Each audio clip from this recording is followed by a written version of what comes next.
Good morning, distinguished guests, my beloved colleagues at the European Value Center for Security Policy.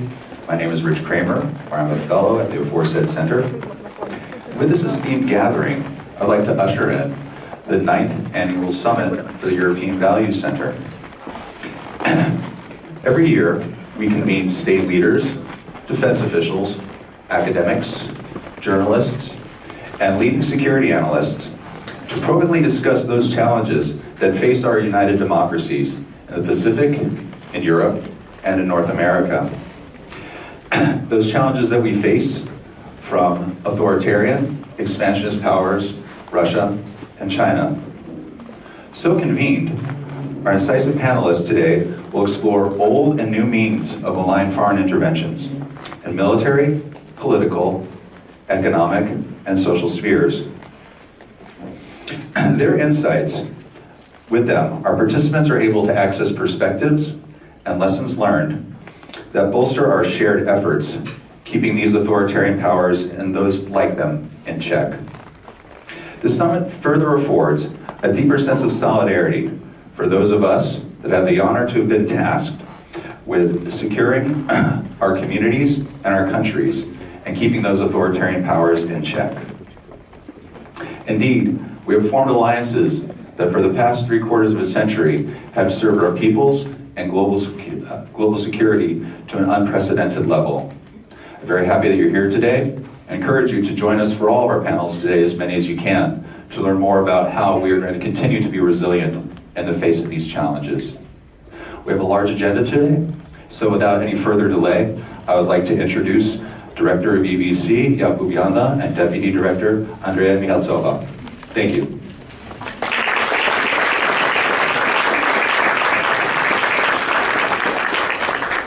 Good morning. Good morning, dear friends, Thank you. dear guests, members of parliament, Minister Wu, President Pavel, who is coming in a second. Many friends are in the same room now. The job of think tanks is sometimes to think about things which are today impossible, but could be happening tomorrow. It could be thinking about the big wars which dictatorships are preparing. We did not stop Russia from invading Ukraine, but we need to support Ukraine. That's what many of us are doing. But what we need to do is to deter China from attacking democracies, from attacking Taiwan. And that's the job of what we think tanks have, to put the right people in the right place so they actually discuss with each other. Things which sometimes governments had harder things to do because of various rules and habits, but think tanks as civil society can do many of these things. So that's why today you will actually see yourself as well. To our understanding, also for the first time ever, that there will be a European head of state in the same room with the Minister of Foreign Affairs of Taiwan, which is exactly what we think things should be happening. This discussion should be happening. We need to give the voice to Ukraine and to Taiwan. Those are our friends, and at EVC we believe those are and will be our allies, and we should treat them as such. So that's what EVC is trying to do. And I will give the floor to Andrea.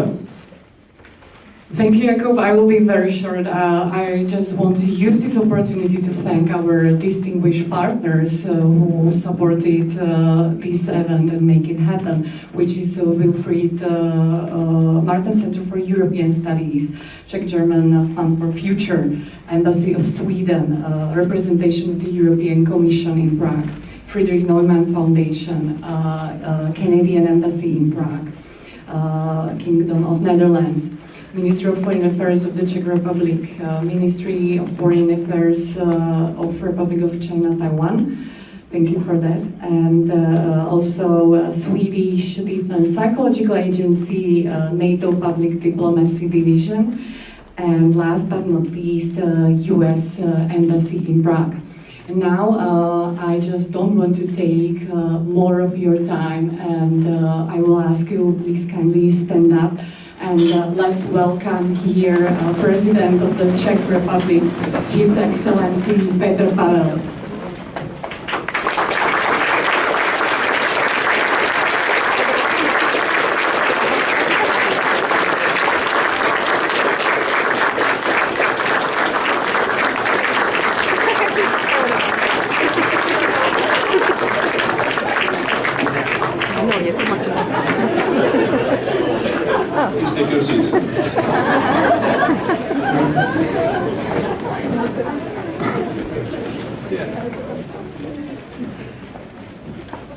Good morning, distinguished guests, ladies and gentlemen. It gives me great pleasure to be here with you this morning at the opening of the European Values Summit.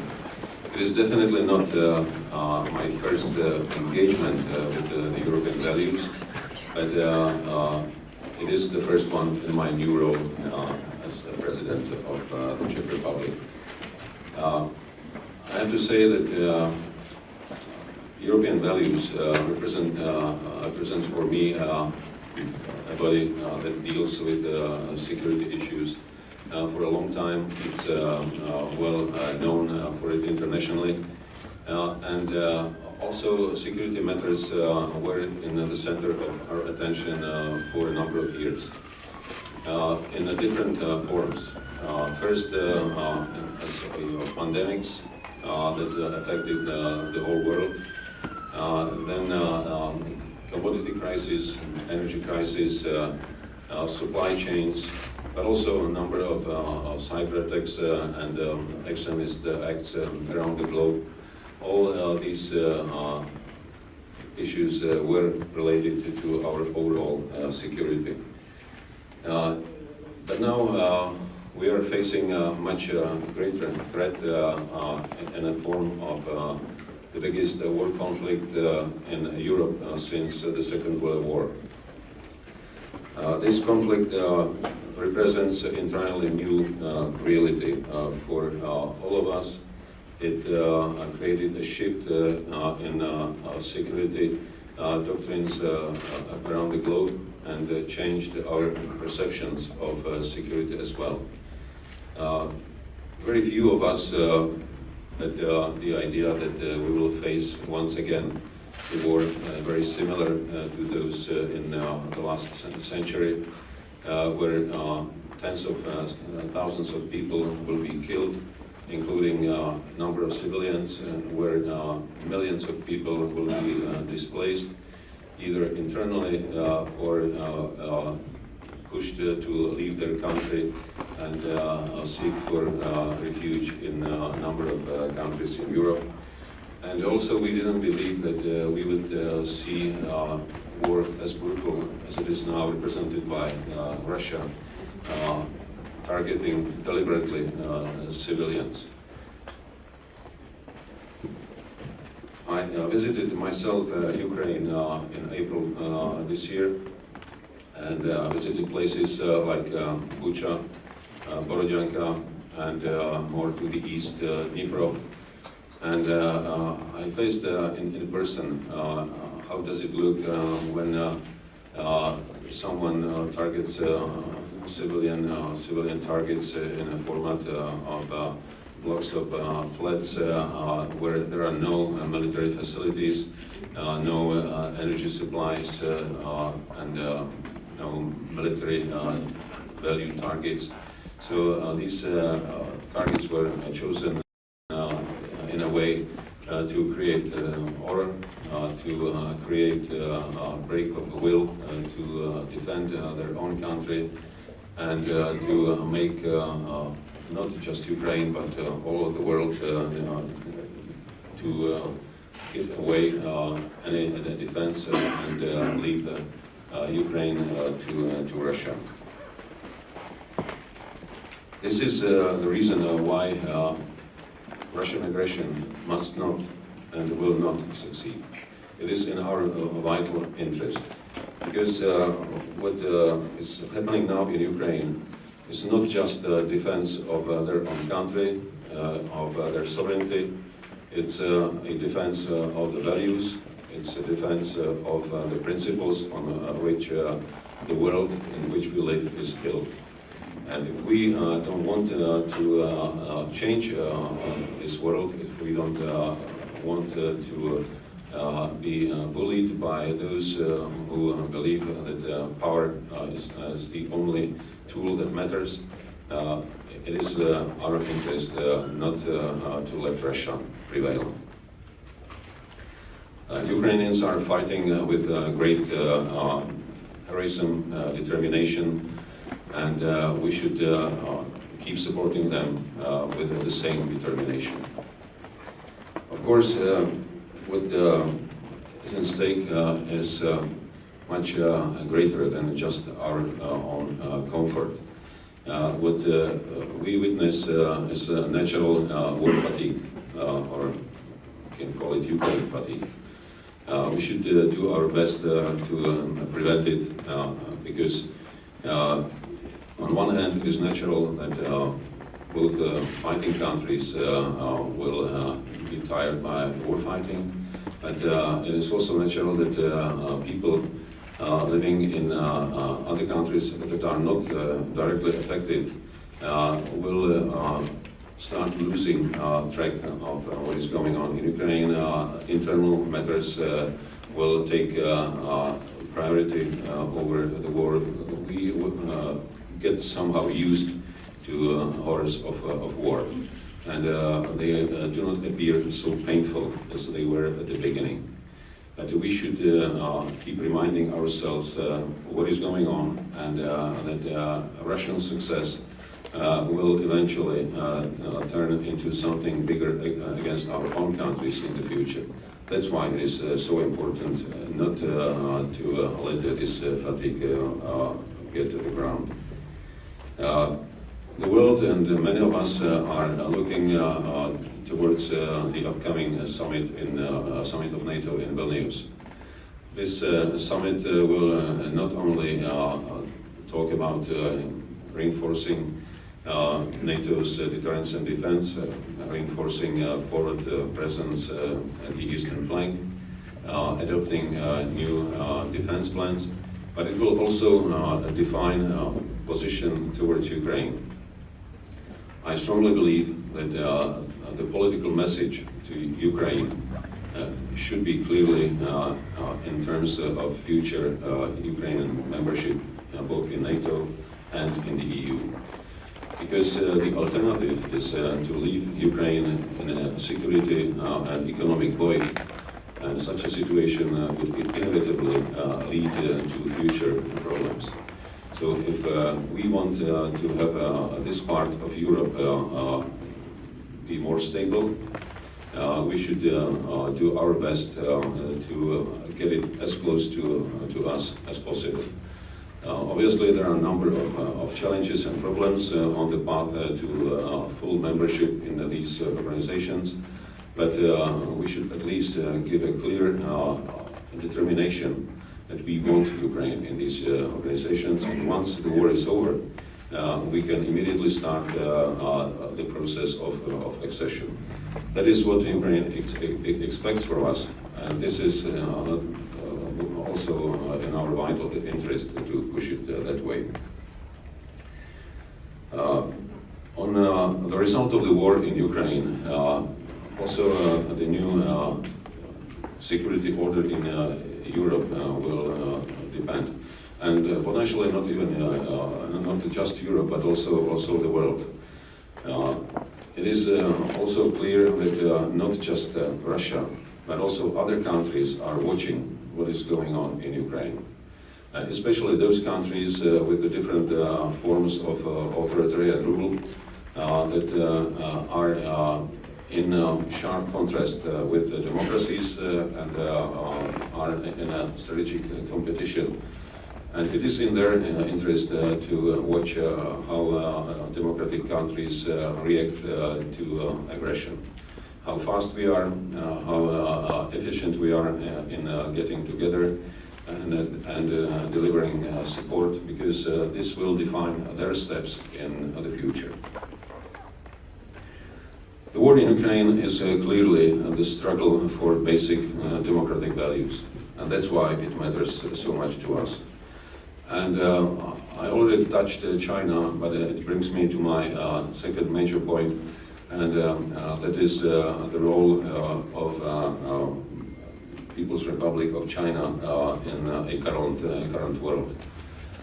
There is no doubt that China was one of the cradles of civilization.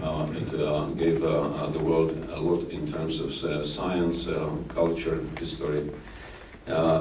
China also went through a tremendous transformation in the last couple of decades, especially several decades of the last century. And this transformation, on one hand, brought hundreds of millions of people from poverty, but it also created a system based on a very strict rule and control of the Chinese Communist Party, disregarding human rights, disregarding to some extent also the rules of international order. China doesn't hide that her interest is to change this world order, to get more ground for China, and also to change this world to fit more to Chinese long-term strategic interests. China behaves a different way than Russia. Russia shows mainly military power, and Russia believes that power is, especially military power, is the only tool that matters. China put a lot of effort into education, into development, science, technology, power of economy, power of money. Their strategic acquisitions around the world are well known. Their investments into not just education of their own people, but also investments to universities, especially top universities around the world, are well known. Their acquisitions to strategic infrastructure assets around the world are well known. And China is also behaving in a very smart way when it comes to dependencies. China reduces their dependencies on individual countries around the world, but at the same time increases the dependencies of the world on China. And that creates a quite dangerous mixture, because many countries around the world, including democratic countries of Europe and North America, looked at benefits of business with China and disregarded associated risks to it. And that's why we are now in a situation where our countries are strategically dependent on a number of commodities on China. Our critical infrastructure is partially or entirely owned by China. And we talk about letting China to go into building 5G networks entirely, disregarding the risk of access to critical information. These are all aspects of relations with China that we have to take into account.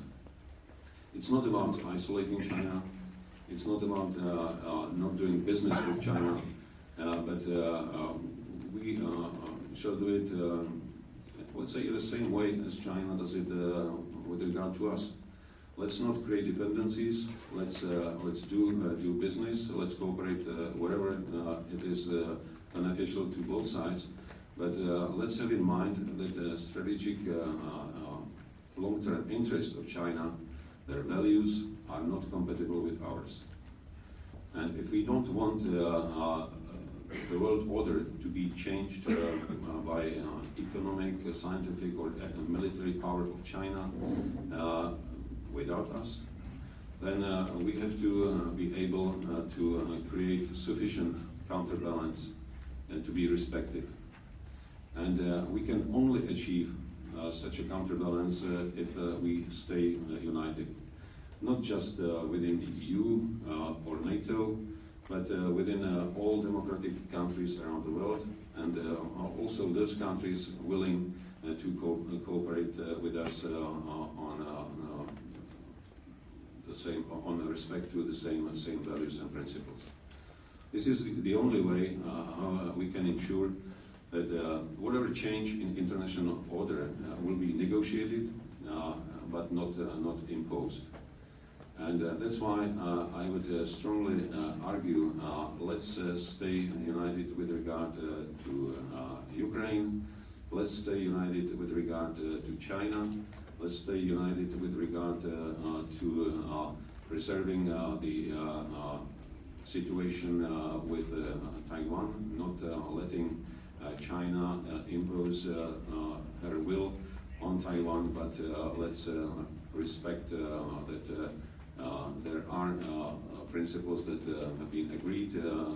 There is democratic rule in Taiwan, as it was in Hong Kong, which we see now to be slowly dismantled. So I believe that the world should stay fully in support of preserving democratic arrangement in Taiwan. The only way how can we protect our values and how can we protect our interests to the future is in cooperation, is in unity, and it is also in understanding where are the risks for the future. Some of them are external. I mentioned Russia, China, but some of them are also internal. And those internal ones are in lack of understanding of current world, ignorance, which will lead to accepting slow changes that are occurring right now, and without reaction they will grow to a size that it will be hardly manageable in the future. Thank you.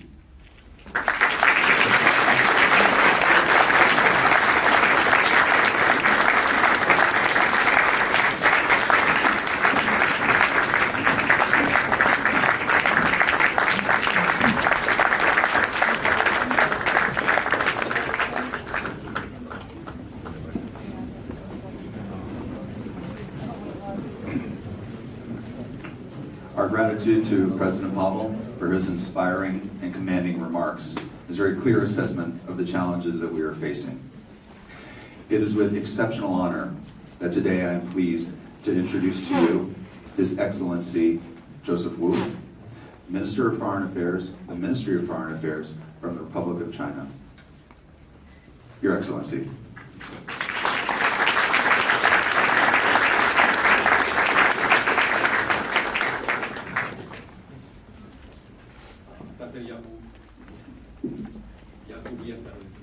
Director of the European Value Center for Security Policy, members of Parliament, ambassadors, distinguished participants, ladies and gentlemen, good morning. It gives me immense pleasure to speak to so many distinguished participants in this prestigious forum. I consider it an extraordinary honor to be in this great country, carrying the legacy of late President Pavel. It is also a rare privilege for me, as Taiwan's foreign minister, who cannot travel to many capitals, to be visiting the beautiful Prague for the second time. To say that my appreciation goes to the Czech Republic is an understatement. Your generosity in welcoming me with open arms and the courage in supporting Taiwan is genuinely appreciated. I would like to thank Jakub and the European Value Center for Security Policy for putting together this forum. This is a cherished moment for friends and partners believing in the values of freedom, democracy, human rights, and the rule of law to come together and discuss the events affecting the world today and to share our vision for tomorrow.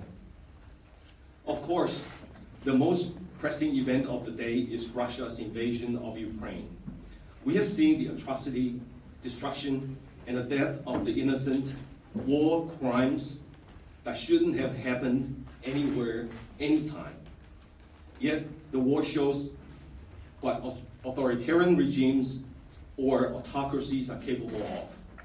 Gross violations of human rights and gross violations of the most important or the most fundamental UN tenet of peaceful settlement of international dispute, a critical principle that shapes the rules-based international order and has kept the world in relative peace since the end of the Cold War. The war brought great pain to Europe. Countless displaced Ukrainians are everywhere in Eastern Europe, and the host country and people need to generate resources to settle them in. At the same time, European countries have to provide sufficient support, especially military, to keep Ukraine alive.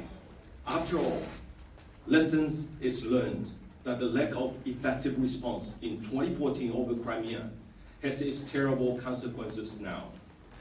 The war has its far-reaching impact in the Indo-Pacific as well, where Taiwan and other like-minded partners are ramping up military, material, or moral support for Ukraine, condemning and sanctioning Russia, for we believe that the war crimes must be stopped, and autocracies cannot get away from what they have done. We want the brave Ukrainians to know that they are not alone in their fight for freedom and sovereignty. A former Ukrainian parliamentarian and now an NGO leader, Ms. Hanna Hapko, visited Taiwan last October. As a gesture of appreciation, she presented me with a Ukrainian flag with signatures of frontline soldiers on it. I was deeply moved and hung it in my ministry for permanent display as a constant reminder that freedom does not come free. One has to fight hard and even sacrifice for it. We in Taiwan are facing enormous challenges posed by the PRC, as described by many Europeans, a wealthier and more powerful authoritarian state, capable of reshaping the rules-based international order. To meet the challenges, we are drawing lessons from the war in Ukraine, with the Ukrainians' incredible bravery and resilience serving as an inspiration for Taiwan and lesson number one. Indeed, we are facing mounting gray zone military threat and economic coercion by the neighboring PRC. It has been exploiting Taiwan's very open society by conducting hybrid warfare such as cognitive warfare, disinformation campaign, and cyber attacks. In fact, some describe that the PRC has already started a war in the cyberspace. For many military observers in the world, invasion by the PLA may not be imminent or unavoidable, and Taiwan and its partners are trying to deter it from happening. But the PRC is following Sun Tzu's art of war to try to crush the enemy without going to war. As we speak, the PRC continues to flex its muscles to intimidate Taiwan, including sending its warplanes and vessels to cross the median line of the Taiwan Strait. Whereas decades, the people of Taiwan have stayed calm and responsible for safeguarding the status quo of peace and stability across the Taiwan Strait. The PRC is using its everyday incursion and coercion to wear out our will to fight before the D-Day arrives. We share the same important values of freedom, democracy, human rights, and rule of law. This democratic way of life was what we have fought for in the 90s and the 80s and 90s. And it is good to see our younger generations born free. But it is very concerning that there is an opposite trend happening in Asia. The Chinese government has taught its people of a national dream. Not that the Chinese people can be free to speak, free to worship, and free to choose their government, but to rejuvenate the great nation through perpetual communist rule. The Communist Party of China is pursuing the dream by crushing what might stand in the way, domestic or abroad, and whether their actions are legitimate. Along the process of realizing the great dream, horrible stories continue as the PRC government has sent more than 1 million Uyghurs to concentration camps. The regime thinks that the distinctively beautiful culture, religion, and ethnicity in Xinjiang may not be loyal to communism.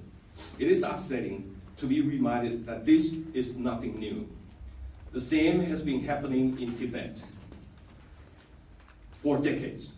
After the Chinese government and the Tibetan representatives signed the peace treaty on May 23rd, 1951. We should not forget what happened to Hong Kong in front of our eyes. Freedoms and limited democracy enjoyed by the Hong Kong citizens were totally deprived of by the Chinese government, which has trashed the agreement it signed with the UK government. The once promised one country, two system has become the one totalitarian state system. Every time when others ask Taiwan what we think about the one country, two system model of unification, as proposed by the Chinese leaders on January 2nd, 2019, the response from the Taiwanese people is always, we would rather stay free and democratic. In fact, what happened in Hong Kong has killed the two systems formula. It has also buried the sacred Chinese promise in writing, deposited in the United Nations. It is also an irony that this same government now wants to forge peace by proposing to Ukraine to give up parts of its territory for peace with Russia. Religious freedom, as an important way of life, lies at the core of European values and social fabric. Although this may be hard to believe, but Google it and you will find that the PRC government has destroyed thousands of crosses and churches across China. And in substitution, the CCP starts cynicizing religions. It required portraits of the top leader and patriotic slogans to be displayed in religious congregations. And my stomach churns every time I think of the notion that religions in China entails patriotism to the communist government rather than being faithful to their own religious beliefs. I say all this not to demonize China. In fact, our two peoples share the same cultural root, and we have no animosity toward the Chinese people. We only hope that the freedom we are enjoying in Taiwan can also be shared by the Chinese people. We worry that the PRC expansionist dream does not stop at Taiwan. Its activities in the East and South China Seas have also been rampant. The gray zone activities below the threshold of war, including maritime militia or swarms of armed fishing boats taking direct orders from the PLA, are designed to expand its power and substantiate its excessive territorial claims. All these are causing concerns that peace is more difficult to sustain. We often talk about the war in Europe and the great threat to peace in Asia as two separate theaters. The reality is that the two are highly interconnected and the impact is global. No one can shun from the consequences of the war in Ukraine. Even though this war occurred in Europe, many parts of the world have seen economic recession, weakening of currency, energy shortage, and disaster in stock markets, to name just a few. We have seen certain countries far away from Europe, despite being disinterested in war, experiencing the exact same pain from the very high inflation rate. It will be the same, or even worse, if war is to break out in the Taiwan Strait, where roughly half of the world's container ships sail through, and more than 90% of the most advanced computer or semiconductor chips are produced. Imagine the shockwave Europe may experience if the supply chain is disrupted by war, especially the protracted war. My dear friends, what we are witnessing is that the two authoritarian forces are collaborating with each other, trading ever more with each other, feeding more to the hunger for expansion. While Russia may be weakened by war in Ukraine, its military might in the Far East seems to have remained relatively intact. We have recorded a number of occasions where Russian warships and strategic bombers conducted joint military exercises in the West Pacific with the PLA. The most recent one was just a few days ago, on June 6th. The Chinese leaders may have stopped talking about the limitless partnership with Russia, but their joint military exercises speak volume. And when Russian influence in Central Asia seems to be decreasing, the PRC has quickly filled the gap. In addition, the PRC now exercises greater influence in the Middle East, parts of Asia, parts of South Asia, and the entire continent of Africa than any other country. The sad reality in Latin America is that the leftist trend is friendly to Beijing, not to Washington or Brussels. The talk in the Indo-Pacific nowadays is that the PRC is quickly expanding its power and presence in the Pacific, with its security agreement with the Solomon Islands in April last year as a good example. The PRC has also been securing ports for future military use in the Indian Ocean, including Port Chittagong in Myanmar, Port Hambantota in Sri Lanka, Port Gwadar in Pakistan, to name just a few. This string of pearls strategy has turned many in South Asia very nervous. The disinformation campaign is particularly worrisome. It is designed to spread false information in Europe, to pit one party against another, and to create distrust in the society, to undermine the very basis of democracy. I have heard more than once that another great friend of Taiwan, Slovakia, is hit rather hard by this. I was told that many people there simply don't know what to believe anymore about the war in Ukraine. They have been exposed to so much disinformation and experienced hard time in identifying the truth. As you can see, the cyber warriors in the East have been going to Europe online. They think the whole free world is also free for them to serve and sabotage. This is taking toll on democracies in East and West alike. In Taiwan, we have also been bombarded by the narrative that the war in Ukraine was started by NATO, the United States to be in particular, that the United States is conspiracy to weaken or destroy Vladimir Putin by throwing Ukraine against Russia, and that the US has no interest in saving Ukraine from destruction and atrocity by not sending American soldiers. The Chinese Communist government was waging this cognitive warfare against Taiwan by pushing the Russian narrative on us to not trust the US. To me, to shape US skepticism in Taiwan society is not only an attempt to distance Taiwan from the US, but also to affect the outcome of the coming national election. I know these all sound familiar to you, and what you are going through here in the cyberspace is also what we are going through in the Indo-Pacific. Geographical distance has never been a problem for the government-sponsored cyber warriors. But my dear friends, whatever doesn't kill us will make us stronger. We will be happy to share with you what we have learned in dealing with the challenges in the cyberspace. We will be stronger in this fight together. And we are seeing more countries in the East and West lining up with each other in this fight together. I have been watching with amazement how closely Japanese leaders are working with Europe lately. European leaders, including top EU officials, now pay more attention to the Indo-Pacific. Many countries, including the Czech Republic, together with the EU, have issued their own version of the Indo-Pacific strategy. And in this process, we in Taiwan have heard more senior international leaders commenting on the importance of peace and stability over the Taiwan Strait, including in the most recent G7 leaders communique. Now we are even hearing EU and European leaders saying that peace and stability over the Taiwan Strait is an integral part of global security and prosperity.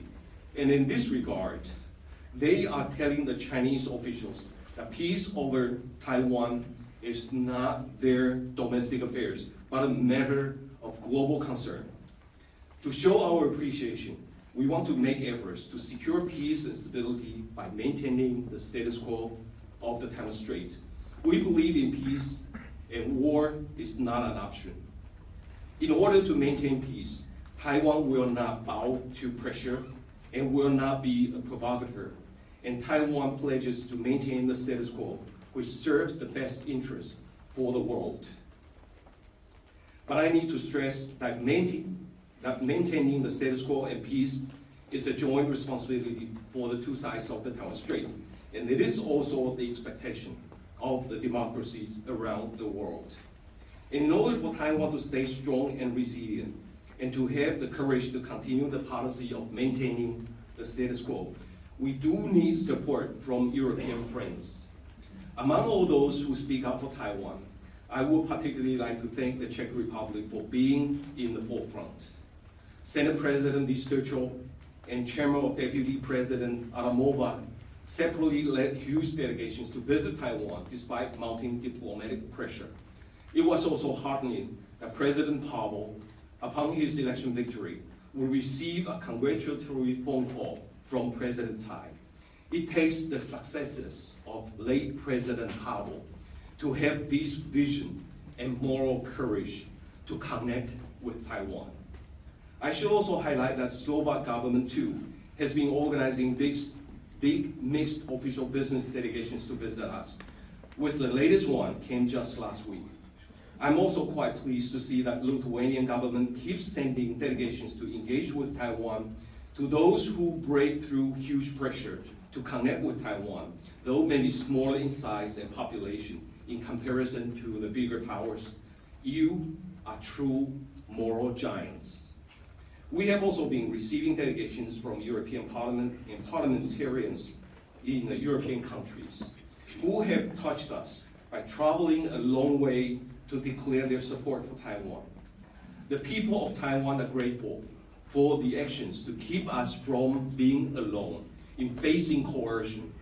And that gives us courage and strength to stay free and democratic. I know you support Taiwan because Taiwan is a shining beacon of democracy. You support Taiwan also because you know what life is like for freedom to be stricken by communism. My dear friends, Taiwan will stay strong and resilient, knowing that we have you behind us. We know that the world is a different place after February 24th last year. We are waking up to the outward expansion of autocracies and authoritarianism. What is at stake is our true belief in freedom, democracy, human rights, and the rule of law. I'm immensely proud to tell you that Taiwan shares the vision with you to safeguard the values we hold dear to our heart, for we are all faithful disciples of the visionary late President Pavel. As authoritarian forces expand throughout the world, we democracies are left with but only one choice: to unite with each other. With the spirit of democratic solidarity, we will overcome the challenges together. And I have every confidence that when democracies in the East and West stand together, we will prevail. Thank you.